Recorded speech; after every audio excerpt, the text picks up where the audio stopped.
Hello दोस्तों, एक बार आपका फिर से स्वागत है इस यूट्यूब चैनल पे। और लास्ट वीडियो में हमने एलसीएम और स्टेप के रिलेटेड जो सिंपल क्वेश्चंस थे उनको कुछ हल किया था, और बाकी क्वेश्चन मैंने आपके लिए छोड़ दिए थे ताकि आप वहाँ पे कर पाएँ, और आई होप आपने किया भी होगा। आज हम उसके कुछ अलग से आगे के क्वेश्चन जो एडवांस क्वेश्चन होते हैं उनके बारे में चर्चा करेंगे और उनको हल करने की कोशिश करेंगे। देखिए, एक बार सिंपल सा देख लेते हैं कि कौन कौन से क्वेश्चन अभी तक हमने देख लिए थे। तो पहला क्वेश्चन तो हमने बता दिया था, उसी से रिलेटेड आपको दूसरा तीसरा क्वेश्चन सभी कुछ हो गया था, और जितने भी क्वेश्चन हो गए हैं सब इसी से रिलेटेड हैं। अगर आगे आप इधर देखेंगे 15, 16, 17, 18, 19, 20 ये सब के सब उसी से रिलेटेड हैं। और अभी जो अलग सा जो रह जाता है ये 19 नंबर क्वेश्चन, यहाँ से हम शुरुआत करेंगे आज की वीडियो की और जानेंगे कि जो स्पेशल क्वेश्चन हो रहे हैं वो किस प्रकार से हो रहे हैं, यहाँ पे क्या होना है, कैसे होना है। तो उन सारी चीज़ों के बारे में आज देखेंगे, चर्चा करेंगे। तो 19 नंबर क्वेश्चन को चलिए शुरू करते हैं। तो दोस्तों, जो 19 नंबर क्वेश्चन है वो ये कह रहा है, अभी ये देखिए स्टार के साथ है, और देखिए 20 नंबर जो क्वेश्चन है वो कह रहे हैं प्रश्न 19 में, मतलब दोनों एक साथ, मतलब एक ही क्वेश्चन के दो रूप हैं, दो अलग अलग रूपों से पूछा जा सकता है। देखिए बेसिक क्या रहेगा, ए तथा बी दो व्यंजक है जिनका लासा और मासा क्या है, ए तथा बी है। एलसीएम कैपिटल ए है और एचसीएफ कैपिटल बी है। तो ये क्या हो गया, ये मुख्य क्वेश्चन हो गया।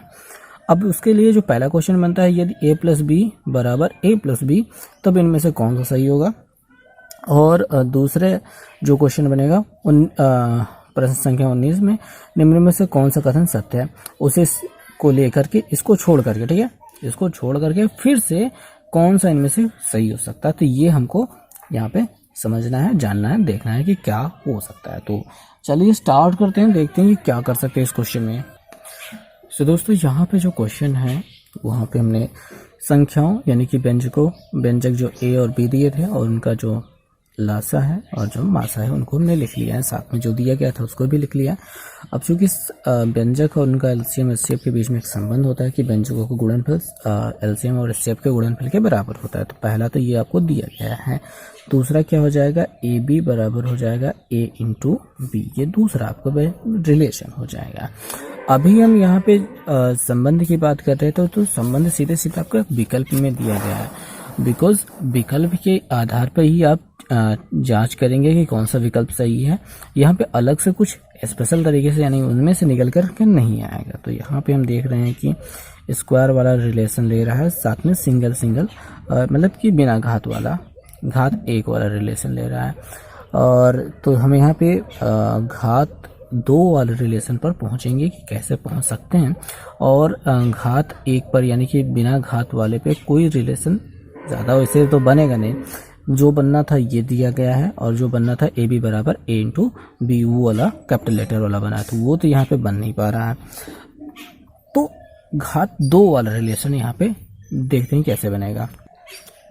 तो घात दो वाले रिलेशन को बनाने के लिए जैसे कि विकल्प के आधार पर हमने देखा, तो वो क्या है कि ए प्लस बी हमारे पास है, तो इसका स्क्वायर कर देते हैं, और इधर capital A plus capital B है, इसका भी स्क्वायर कर देते हैं। अब यहाँ पे करने के बाद आपको मिलेगा A square plus B square plus 2ab, और यहाँ पे मिलेगा A square plus B square plus 2ab। अब ये वाला ए बी बराबर है स्मॉल ए बी के, तो उसकी जगह पे स्मॉल ए बी मिल जाएगा। अब दोनों तरफ स्मॉल 2ab स्मॉल 2ab है, तो ये कट सकता है बड़े आराम से, और हमारे पास क्या बचेगा, A square plus B square बराबर capital A square plus capital B square. ये एक रिलेशन तो मिल गया है। और विकल्प में अगर आप देखेंगे तो जो चौथा विकल्प होता है यही एक रिलेशन है जो मिल रहा है। और यहाँ पे जो घात 3 वाला रिलेशन की बात हो रही है, अगर दोनों पक्षों का वहीं पे आप घात 3 कर देंगे, घन कर देंगे, आपको ये ले कर रखना है, ठीक, ये काम करेगा इसमें भी। तो ए प्लस बी और ए प्लस बी दोनों पक्षों का घात 3 वर्ग घन कर देंगे, तो जो रिलेशन मिलेगा उसमें से थोड़ा बहुत काट पीट के फिर से वही आपको मिल जाएगा, और बड़े आराम से इनमें से कोई एक विकल्प तो सही हो ही जाएगा। सो दोस्तों, नेक्स्ट क्वेश्चन जो हमको हमारे पास है वो 18 नंबर क्वेश्चन को हमने सोचा कि एक बार बता ही देते हैं। बिकॉज 18 नंबर क्वेश्चन थोड़ा सा मुश्किल ले रहा है। बात यूँ आती है कि दिया गया है कि दो संख्याओं का मासा इतना दिया गया है, लासा दिया गया है 1/3 में, हमको ये दोनों व्यंजक ज्ञात करने हैं। अभी दोनों व्यंजक हम कैसे कैसे ज्ञात कर सकते हैं, तो इसमें टोटल 2 तरीके मैं आपको बता देता हूँ कैसे आप करेंगे। एक तो बेसिक तरीका होता है फंडामेंटल, उसको कैसे करना है। तो दोस्तों यहाँ पे हमारे पास जो बेसिक तरीका होता है उसके बारे में पहले बात कर लेते हैं। देखिए जो HCF होता है यानी कि मासा जो होता है वो क्या कहते हैं लासा में शामिल होता है। अब किन्हीं भी 2 संख्याओं का अगर मासा निकालने की बात कर लेते हैं, अपन बात कर लेते हैं 4 की और 6 की। अगर इनका मासा आप निकालेंगे तो आपको क्या मिलेगा, इन दोनों का मासा 2 मिलेगा। और इन दोनों की लासा की बात कर लेंगे तो वो कितना मिल जाएगा, 12 मिल जाएगा। ठीक है, 6 दूनी 12, 4 3 12 यहाँ पे LCM मिल जाएगा। तो जो मासा हो रहा है 2 से आप यहाँ पे भाग कर सकते हैं 12 में। एक बार और थोड़ा सा देख लेते हैं। 4 क्या है, वो 2 गुणते 2 है, और 6 क्या है, 2 गुणते 3 है। अगर मासा की बात करेंगे आप तो वो जो संख्या दोनों में मिल रही है वही आपका मासा बनती है। और जो लासा की बात करेंगे तो जो संख्या एक बार मिल रही है उसको एक बार लिखेंगे, जो नहीं मिल रही है उसको भी हम लिखेंगे। तो 3 दूनी 6 दूनी 12। अब यहाँ पे आप ध्यान देंगे बस इतना सा कि जो मासा है, हमने मासा को केवल एक बार वाली जो संख्या दोनों में कॉमन थी एक बार लिखा था। लासा लेते वक्त भी यही किया है कि जो कॉमन था उसको एक ही बार लिख रहे हैं। तो क्या है कि मासा लासा के बीच में शामिल होता है, तो इसी प्रकार से ये गिनती भी इसमें शामिल होगी। शामिल होने का मतलब क्या है, इससे हम यहाँ पे भाग देंगे तो बड़े आराम से कट जाएगा। और कटने के बाद क्या बचेगा, अब यहाँ पे देखेंगे अगर 2 से हम 12 में भाग देते हैं, 2 से हम 12 में भाग देते हैं तो 2 6 12 बचता है, यहाँ पे 6 बचता है। अब ये जो 6 है अगर इसका फैक्टर करते हैं तो 2 तिहाई 6 बनता है। और ये 2 और 3 क्या है, ये जो 2 दिखाई दे रहा है, ये जो 3 दिखाई दे रहा है, यही 2 और 3 यहाँ पे मिलते हैं। बिल्कुल इसी कॉन्सेप्ट का यहाँ पे प्रयोग करना है। हमको बड़े आराम से भाग देना है मासा से लासा में। x की घात 3 + 2x² - x -2। और भाग देने के बाद हमको भागफल प्राप्त करना है। कितनी बार जाएगा, घाते 2 बार जाएगा। x की घात 3 मिलेगा और यहाँ पे मिल जाएगा 2x², पूरा का पूरा कट जाएगा। -x -2 उतारेंगे, कितनी बार जाएगा, -1 बार जाएगा, -cx आएगा, -2 आएगा, पूरा का पूरा कट जाएगा। और यहाँ पे हमको मिल गया है भागफल। भागफल क्या है, x² -1 है, उसका भी स्क्वायर लगा देते हैं तो उसके बराबर क्या हो जाएगा, x + 1 मिल जाएगा और x - 1 मिल जाएगा। तो ये 2 वो हिस्से हो गए जैसे कि 2 और 3 यहाँ पे हो रहे थे। अब हमें करना क्या है, वो व्यंजक प्राप्त करना है। तो एक बार x + 1 लेते हैं और इसके साथ गुणा कराते हैं मासा का। मासा क्या है, x + 2 है। और ये गुणा कराने पर एक व्यंजक मिल चुका है। गुणा कराते हैं तो x² मिल जाएगा और यहाँ पे मिल जाएगा x और x का गुणा 1x, यहाँ पे हो जाएगा 2x, 2 × 9 2, तो हो जाएगा x² + 3x + 2। ये आपके पास एक व्यंजक हो चुका। दूसरा यहाँ पे जो एक खंड मिला था x - 1 वाला, उसके साथ x + 2 को रखेंगे, ठीक है, जो आपका मासा हो रहा था। तो इसका गुणा कराते हैं आगे। x और x का गुणा x² हो गया, यहाँ पे गुणा कराने पर 2x हो गया और ये -x हो गया और ये -2 हो गया, तो हो जाएगा x², यहाँ से मिलेगा +x और -2। ये दूसरा व्यंजक, ये पहला व्यंजक। अब विकल्प में मिला लीजिए, ऐसे मिल जाएगा। तो ये जो तरीका हुआ ये थोड़ा सा तो लंबा हो गया। और दूसरे तरीके की जो बात कर रहे हैं हम, वो ये हो सकता है संभवतः। यहाँ से हम देखेंगे कि जो मासा है, मासा के बारे में कहा गया कि दोनों व्यंजकों का गुणनखंड होता है, कि दोनों व्यंजकों में ही होता है, क्योंकि यहाँ पे गुणा करने पे यहाँ पे देखेंगे मासा को हमने रखा है, गुणा कराया, तभी व्यंजक प्राप्त हुए हैं। दोनों व्यंजकों में ये मौजूद होता है। तो यहाँ से x का मान मिल जाता है x = -2, तो ये क्या होगा, शून्यक होगा। तो x = -2 जो मिला है, हमें यहाँ पे करना है क्या, लेना है विकल्पों को, ठीक है। विकल्पों को उठाएंगे पहला वाला विकल्प आपको दिखाई दे रहा है, इसमें x बराबर -2 रखिए।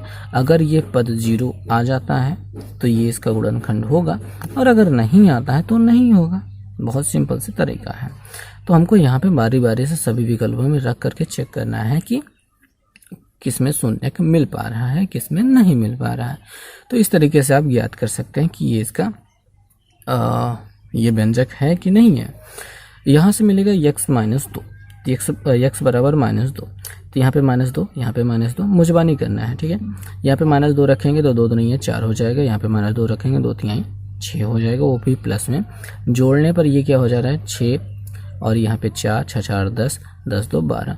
अब चूंकि ये यहाँ पे प्लस में 12 मिल रहा है, 0 तो मिल नहीं रहा है, इसलिए इसको हल करने की ज़रूरत नहीं है। पहला विकल्प में ये नहीं होने वाला है। अब यहाँ पे माइनस के साथ देखेंगे, यही गिनती यहाँ पे भी दे रही है, तो चौथा विकल्प भी और पहला विकल्प दोनों ही नहीं होंगे। अब बाकी बचे दूसरे और तीसरे, तो यहाँ पे भी आप रख करके चेक कर लीजिए किसमें दोनों ठीक है, पहले और दूसरे दोनों को चेक करना है कि किसमें 0 आ रहा है। अगर एक में भी 0 नहीं आ पा रहा है जैसे इसमें है, तो दूसरे का चेक करने की कोई ज़रूरत नहीं है। तो ये स्थितियाँ बनती हैं, आप बड़े आराम से चेक कर सकते हैं कि कौन सा इसका व्यंजक होगा। अगली जो सवाल है एक महत्वपूर्ण सवाल है, बिकॉज और सवालें आए ना आए लेकिन इसके आने की संभावना ज़्यादा है, क्योंकि इसमें सवाल सीधे कह करके सोचना टेढ़ा है। थोड़ा सा सवाल को पढ़ता हूँ, समझाता हूँ। 21 नंबर सवाल है, ध्यान से देखिएगा। कहा जा रहा है कि यदि व्यंजकों इतना तथा इतना का मासापा x + 2 है तो a का मान ज्ञात कीजिए। अब यहाँ पे सोचने वाली बात बहुत ज़्यादा लंबी भी हो सकती है, बहुत छोटी भी हो सकती है, ठीक है। हमको बस पिछले वाले सवाल की तरह देखना है कि मासापा जो होता है वो व्यंजक का हिस्सा होता है, यानी इसका भी हिस्सा होता है, इसका भी हिस्सा होता है। अभी यहाँ से अगर x का मान निकालेंगे तो x बराबर -2 मिलेगा, और x बराबर -2 क्या होता है, दोनों व्यंजकों का शून्यक होना चाहिए, क्योंकि इनके गुणनखंड से ही तो ये निकला है। अब जबकि ये इसका गुणनखंड मतलब x बराबर -2 इसका x + 2 इसका गुणनखंड है, और x -2 इसका शून्यक है, तो यहाँ पे रखने के बाद 0 हो जाएगा। तो हमें बस इतना सा करना है कि जो हमारे पास व्यंजक है, क्या व्यंजक है हमारे पास, व्यंजक है x² - x -a। तो यहाँ पे रख देना है x बराबर, यहाँ से जो निकला है -2, तो -2 रख दिया, स्क्वायर कर दिया, प्लस माइनस लगाया, -2 लिखा, -a बराबर हमको 0 कर देना है। अब यहाँ पे 2 दूनी है 4 प्लस में मिलेगा, यहाँ पे -2 दूनी है, ये माइनस प्लस 2 हो जाएगा, और ये इधर भेजने पर प्लस ये हो जाएगा, 4 2 6। a बराबर क्या मिल गया, 6 मिल गया है। तो a बराबर जब 6 मिल गया है तो बस इतना सा काम हो गया। a का मान क्या होगा, 6 होगा। यहाँ पे पहला जो व्यंजक दिया गया है उसको आपको देखने की ज़रूरत भी नहीं पड़ी। तो यहाँ पे सबसे बड़ी बात बस इतनी सी है, आपको ये समझना है कि किस चीज़ों की ज़रूरत है, किन चीज़ों की ज़रूरत नहीं है। अगर आप इसको भी लेकर के सोचते रहेंगे तो जाहिर सी बात है उत्तर आने में समय लगेगा। चूँकि सवाल बहुत आसान है तो इसलिए थोड़ा सा घुमाने के लिए आपको कुछ एक्स्ट्रा चीज़ें दी जाती हैं, और आपको सोचना है कि उसमें कौन सी चीज़ें प्रयोग में आनी है, कौन सी प्रयोग में नहीं लानी है। वैसे प्रयोग में आएगा, लेकिन हमको चूंकि जल्दी से उत्तर लाना है तो उसको प्रयोग में हम नहीं लेते हैं, काम रहते हैं ख़त्म, ठीक है। तो ये हो गया आसान तरीके इसको हल करने का। अगली सवाल की बात करेंगे, जो सवाल है सवाल नंबर 23। इसके बारे में थोड़ी सी चर्चा करेंगे, जानेंगे समझेंगे, उसके बाद फिर आगे चलेंगे। देखेंगे क्या है कि यदि x तथा y दो बीजीय व्यंजक का मासा h है, x और y दो बीजीय व्यंजक है, उनका मासा क्या है, h है, तो x + y और x - y, यहाँ पे ध्यान से देखने वाली बात है, ये दो व्यंजक बन रहे हैं, एक ही x + y, एक ही x - y का मासा क्या होगा। अगर आप सिंपल तरीके से रटना चाहें तो आप कह सकते हैं कि जो मासा इनका था उनके जोड़ और घटाने का भी मासा उतना ही होगा। बहुत सिंपल सा तरीका, ठीक है। बात समझ में आई कि जो मासा इन दोनों व्यंजकों का था तो उनके योग और अंतर का जो भी मासा मिलेगा वो भी वही होगा। अब इसको सिद्ध करने के लिए थोड़ा सा लंबा हम कर सकते हैं, समझ सकते हैं, और उसे समझने के लिए हम उदाहरण ले सकते हैं। जैसे कि हमारे पास है ले लेते हैं 4 और 6 ही ले लेते हैं। इनका मासा क्या मिलता है, 2 मिलता है। अब इनके योगफल की बात कर रहे हैं तो 10, इनके अंतर की बात कर रहे हैं तो योगफल 6 4 10, अंतर 6 में 4 गया 2। अब इनका मासा आपको क्या दिखाई दे रहा है, इनका मासा भी आपको 2 ही मिल रहा है। तो जो एक छोटी सी गिनती में काम कर रहा है, आपको ये ट्रिक भी मैं बता दूं कि आपको थ्योरी नहीं समझ में आ रही कि आपको, जैसे वहाँ पे हमने बताया कि ए और बी का मासा क्या हो रहा है, एच हो रहा है, तो ए प्लस बी और ए माइनस बी, अब इन दोनों को मिला करके ऐसे लिखा जाता है, ठीक है। ये लिखने का मतलब ये दो अलग अलग संख्याएं, ठीक। इनका मासा क्या होगा, मतलब इनका मासा क्या होगा, एच होगा कि नहीं होगा। अगर आपको याद नहीं आ रहा है, क्योंकि विकल्प आपको देखिए 2h देगा, 3h देगा, h देगा और यहाँ पे 1 दे गया था और h स्क्वायर भी हमें इससे रिलेटेड ही देगा, कुछ अलग नहीं देगा। तो इनका मासा क्या होगा ये आपको नहीं पता चल रहा है, तो इन सारी चीज़ों को छोड़ देते हैं। हम छोटी सी गिनती ऐसे एग्जाम्पल उठा लेते हैं ऐसे, ठीक है, ज़्यादा टाइम नहीं लगेगा आपको सोचने में। मैं यही करता हूँ, जब ऐसे क्वेश्चन आते हैं तो क्या है कि 30 सेकंड के अंदर सारे सवालों को ऐसे बड़े आराम से बहुत प्यार से समझेंगे, छोटा सा एग्जाम्पल उठाएंगे, देखेंगे उस पर काम कर रहा है कि नहीं कर रहा है, बड़े आराम से आ जाता है। जैसे कि मैंने आपको यहाँ पे बताया 6 और 4 को उदाहरण लेकर के, उसी तरीके से आप और भी सवालों में से थोड़ा थोड़ा कहीं कहीं पे उदाहरण से काम बन जाता है। तो ये तो रहा बहुत आसान सा क्वेश्चन। तो दोस्तों यहाँ पे जो अगली सवाल है वो ये बनती है कि दो संख्याओं का अनुपात क्या है, 5:11 है और उनका लासा दिया गया है 220। तो वो संख्याएं क्या हैं, ठीक, वे संख्याएं क्या है, कौन सी हैं ये संख्याएं, ये आपको बताना है। अब ये जो सवाल है, एक तो विकल्प के तौर पे हम हल कर सकते हैं बड़े आराम से, बहुत जल्दी से। कैसे कर सकते हैं, बहुत सिंपल सा तरीका है। 5:11 के अनुपात पे कौन से सवाल है, कौन से यहाँ पे हैं विकल्प, वो चेक कर लेते हैं। जैसे कि यहाँ पे 20 है और यहाँ पे 44 है, ये कटेगा 4 4 5 20, 4 से 11, मतलब यहाँ पे 5:11 का अनुपात हो रहा है। और यहाँ पे भी संभवतः हो रहा है, मतलब विकल्पों में तो सभी जगह हो रहा है। कुछ सवालों में होता है जहाँ पे विकल्पों का अनुपात, विकल्प जो दिए होते हैं वो 5:11 के अनुपात में नहीं होते हैं, तब बड़े जल्दी से तुरंत देखते ही पकड़ में आ जाते हैं। अब चूंकि यहाँ पे सभी वैसे ही दिए गए हैं तो इसमें थोड़ा सा आगे बढ़ना होगा, ठीक है, अनुपात सभी में सेम दिया गया है। तो दोस्तों इस सवाल को हल करने के लिए आपको एलसीएम की प्रकृति समझनी होगी, मतलब एलसीएम होता क्या है। तो आपने 4 और 6 वाला उदाहरण देखा, यहाँ पे जो एलसीएम हो रहा था वो 12 बन रहा था और एचसीएफ क्या बन रहा था, वो 2 बन रहा था, ठीक है। अभी देखेंगे कि जो मासा हो रहा है, अगर उसमें से भाग देते हैं तो हमको मिलता है 2 6 12 6 मिलता है। और ये जो 6 का अगर गुणनखंड करते हैं तो हमको क्या मिलता है, 2:3, 2 और 3, 2 3 6 मिलता है। तो 2:3 अगर हम इसको समझें तो इसका अनुपात 2 बनता है, इसका अनुपात 3 बनता है। ये कहाँ से बनता है, जब हम मासा से भाग देते हैं। तो सिंपल सा तरीका बस इतना सा है कि जो भी संख्याओं का अनुपात होता है उसी में आप एचसीएफ यानी कि मासा, मतलब कि संख्याओं के अनुपात में मासा से गुणा कर देते हैं तो दोनों अलग अलग संख्याएं मिल जाती हैं, और अनुपात के साथ मासा का गुणा कर देते हैं तो आपको एलसीएम मिल जाता है। तो इसको आप ऐसे कह सकते हैं कि जो एलसीएम होता है वो जो होता है अनुपात, ठीक है, अनुपाती गुणा गुणते एचसीएफ के बराबर होता है, ठीक है। ये जो अनुपात था इनके गुणा, उनका गुणा कीजिए और एचसीएफ को गुणा करिए तो एलसीएम के बराबर हो जाएगा।